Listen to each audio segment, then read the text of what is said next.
All right. You are beautiful and confident. How would you use these qualities to empower others?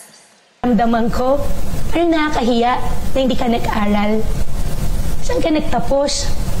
Saan ka nag-aral?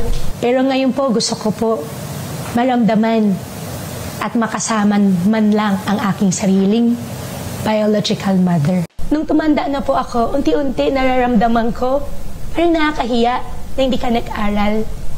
Tuwing may nagtatanong po sa akin, saan ka nagtapos? Saan ka nag-aral? Ma'am Karen, sorry pero nahihiya po ako. Ako po, nag-aral po ako ng tutorial, homeschooling. 14 years old pa lang po ako. Kasama ko na po yung tatay ko sa farm, sa piggery po namin. Sana po, ngayon po, makita ko po ang sarili. Ina, makita ko po yung biological mother ko. At maramdaman ko po, Ma'am Karen, na mahal din niya ako. At maramdaman ko rin po na meron din po akong sariling nanay.